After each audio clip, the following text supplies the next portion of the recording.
مشرک مسجد میں داخل ہو سکتا ہے یا نہیں ہو سکتا؟ حنفیہ کے ہاں ضرورت کے تحت مشرک اور کافر کو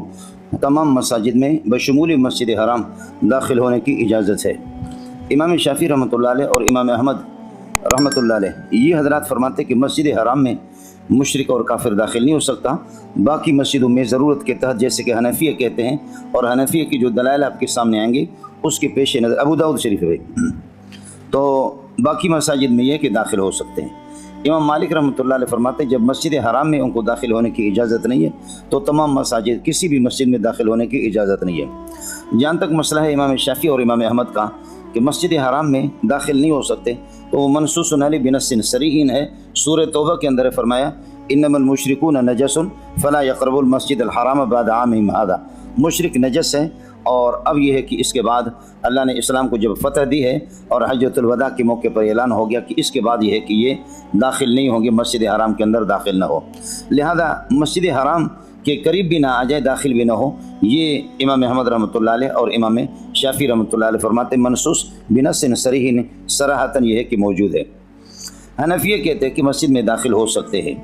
اور حنفیہ کے لیے دلیل اس باب کی اللہ کا بھلا کرے پہلی بھی حدیث ہے، دوسری بھی حدیث ہے، تیسری بھی حدیث ہے، یہ تینوں احادیث اس بات پر دلیل ہے کہ مشرک اور کافر مسجد میں یہ کہ داخل بھی ہو سکتا ہے ضرورت کے تحت۔ اور اب آپ دیکھیں گے آج خود شوافیہ اور حنابلہ کو اللہ کا بھلا کرے مجبور ہو کر کے امام ابو حنیفہ رحمۃ اللہ علیہ کے قول کو لینا پڑا۔ پہلی حدیث میں بھی آپ دیکھیں کہ اللہ آپ کا بھلا کرے حضرت عبداللہ بن ابی نمر، شریک ابن عبداللہ بن ابی نمر کہتا ہے کہ انس بن مالک سے سنا، فرما رہے تھے دخل رجل علی جمل، اونٹ پہ آ گیا، فانخہ فی المسجد، مسجد میں اونٹ کو بٹھایا۔ امام مالک رحمۃ اللہ علیہ فرماتے کہ مسجد اس میں اللہ آپ کا بھلا کرے اونٹ کا گوبر پاک ہے، پیشاب بھی ان کا پاک ہے، تبھی تو مسجد میں بٹھایا، لیکن ہمارے ہاں یہ ہے کہ فانخہ فی المسجد، یہ فی مجاورت کے لیے، قرب کے لیے، یہ ظرفیت کے لیے نہیں ہے، مسجد کے قریب بٹھا دیا، ثم اقلہ، پھر اس کو باندھا۔ آگے فرمایا کہ ایکم محمد ورسول اللہ متکئ بین ظہران، حضرت موجود تھے، وقلنا له هذا الابيض المتکئ، مسجد میں آ کر کے پوچھ رہا کہ یہ آپ لوگوں میں سے یہ کون ہے محمد، تو انہوں نے بتا دیا۔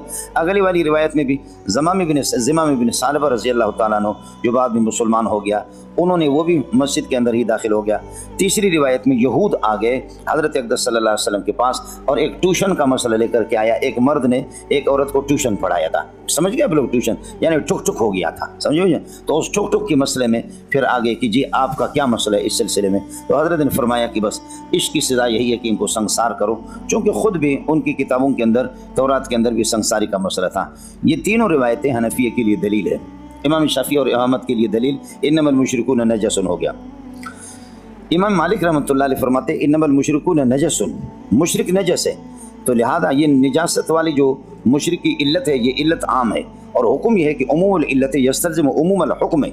عموم العلت یستلزم عموم الحکم، علت عام ہے۔ نجاست یہ ہے کہ یہ نجاست صرف مانع عن دخول المسجد الحرام نہیں ہے، نجاست تو تمام مساجد سے داخل ہونے سے منع کرتی ہے۔ نجاست تو اللہ کا بھلا کریے کہ امام شافعی رحمۃ اللہ علیہ اور امام احمد رحمۃ اللہ علیہ نے جیسے دلیل پیش کی انما المشرکون نجس، تو نجاست جو کہ مانع عن دخول المسجد الحرام ہے یہ علت عام ہے، تو لہذا علت جب نجاست والی عام ہے تو یستلزم عموم الحکم، حکم بھی عام ہوگا ممانعت کا اور دخول مسجد کا، اس لیے کسی بھی مسجد میں داخل نہیں ہو سکتا۔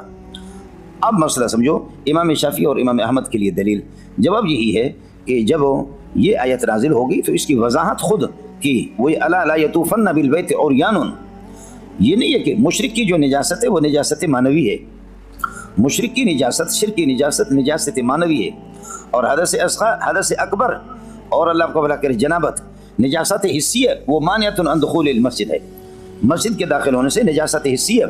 باقی وہ نجاست معنوی ہے، اور اس وجہ سے وہ مانع عن دخول المسجد نہیں ہے۔ مسجد حرام سے جب مانع نہیں ہے تو باقی بھی کسی مسجد سے یہ کہ وہ مانع نہیں ہوگی، یہ مسئلہ ہے۔